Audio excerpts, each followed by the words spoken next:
প্রবাসী কল্যাণ মন্ত্রণালয়ের মধ্যে একটা আমাদের যে ওয়েলফেয়ার ডেস্ক আছে, তারাও কাজ করছে রিইন্টিগ্রেশন প্রোগ্রাম যেটাকে বলে। ওয়ার্ল্ড ব্যাংকের ফান্ডে আমাদের বিভিন্ন এই যে আপনার ব্র্যাক করতেছে, বিভিন্ন আরও অন্যান্য অর্গানাইজেশন করতেছে এটাকে রিইন্টিগ্রেশন প্রোগ্রাম যেটাকে বলে। একটা লোক যদি প্রতারিত হয়, জেনুইন এয়ারপোর্ট থেকে তাকে রিসিভ করে তাকে এনে একটা স্মল ফান্ড দিয়ে তাকে, সে যদি যেতে চায় তাহলে যাওয়ার জন্য তাকে উপযুক্ত করে তোলা, অথবা দেশের ভিতরে সে ছোটোখাটো ব্যবসা করে সে কিভাবে আবার প্রতিষ্ঠিত হতে পারে সেগুলো চিন্তা করা। এই জিনিসগুলো কিন্তু গভর্নমেন্ট পলিসিতে আছে। ওয়ার্ল্ড ব্যাংক করছে, এডিবি করতেছে, বিভিন্ন ইন্টারন্যাশনাল দাতা গোষ্ঠী করতেছে, ফান্ড এখানে জেনারেট করতে। এটাকে রিইন্টিগ্রেশন প্রোগ্রাম বলে। ওদের স্বপ্ন পূরণে পাশে থাকতে পেরে আমরা গর্বিত। দেশের মানুষ যখন বিদেশে যেতে চায় বা প্রবাসী হয়, তারা কিন্তু মূলত যেতে চায় ভালো বেতনের কারণে। আরেকটা বড় বিষয় থাকে, সেটা হলো নাগরিকত্ব।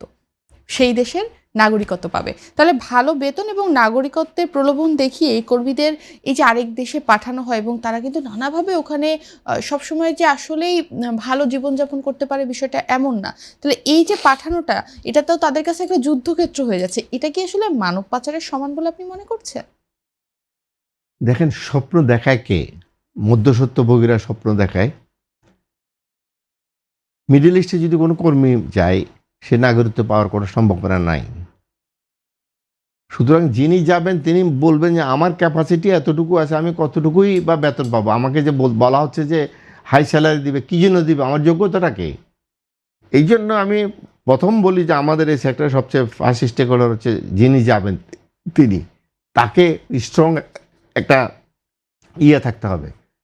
আর নাগরিকত্বটা একটা স্বপ্নের জিনিস। ইউরোপে কাউকে পাঠিয়ে দিলাম আমি, এখানে করে ভিজিট ভিসায় গেলে আপনি নাগরিকত্ব পেয়ে যাবেন। It is not so easy. আজকে আপনি যদি পৃথিবীর দিকে তাকিয়ে দেখেন আমেরিকার ইলেকশনটা হয়েছে কী জন্য? ডোনাল্ড ট্রাম্পের স্লোগানটাই ছিল যে আমেরিকান, এখানে বিদেশি থাকবে না, মাইগ্রেন্ট পিপল থাকবে না। আপনি গ্রিনল্যান্ডে একই জিনিস হচ্ছে, আপনি নিউজিল্যান্ডে একই ইলেকশনের ইস্যুটা তাদের একই হচ্ছে। অর্থাৎ হচ্ছে কি, বিশ্বজোড়া কিন্তু মাইগ্রেশন আস্তে আস্তে কমে আসছে। এখনও যে সুযোগটা আছে, এই সুযোগটা আমাদেরকে নিতে হবে। এই সুযোগটা যদি আমরা আগামী কয়েক বছর যদি আমরা এই সুযোগটা নিতে না পারি, তাহলে এই মার্কেট থেকে আমরা কিন্তু সরে যাব। অর্থাৎ এই সুযোগটা নিতে হলে আমাদের যেটা দরকার সেটা হচ্ছে ল্যাঙ্গুয়েজ, দক্ষতা এবং দক্ষতা। আমাদের কি সেই দক্ষতা আসলেই আছে?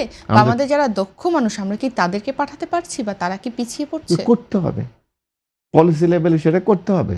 এমবিসিগুলোকে এঙ্গেজ করতে হবে যে তারা এই দক্ষ মার্কেটগুলো চার্জ করার জন্য তারা পদক্ষেপ নেবে।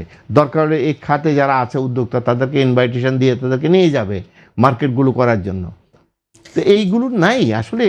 মানে হয়ে যায় কি, এক সময় দেখেন, এই আমি আর একটু কথা বলি, এক সময় সরকার প্রধানেরা যখন বিদেশ যেতেন, তখন প্রত্যেক সেক্টরের প্রতিনিধিদেরকে নিয়ে যেতেন, গিয়ে সেখানে ওদেরকে ইন্ট্রোডিউস করেছেন যে দে আর দ্য পিপল, যে এই কাজ করে।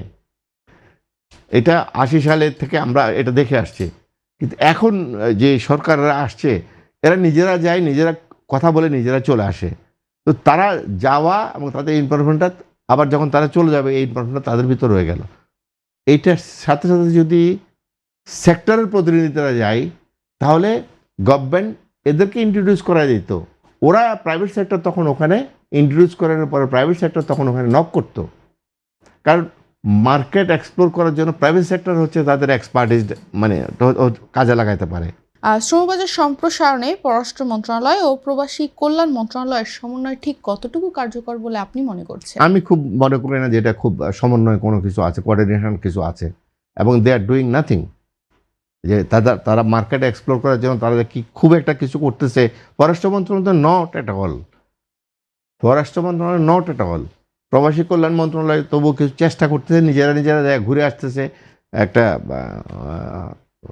ট্রিপ দিয়ে আসতেছে, আইসা এখানে সাংবাদিক সম্মেলন করতেছে।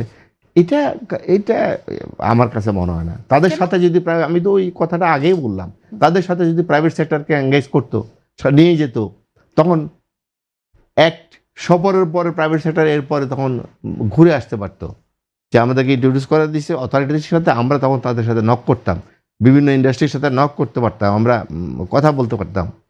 বিগত দিনে তাই হতো, বিভিন্ন চেম্বারের সাথে আমাদের মিটিং করানো হতো।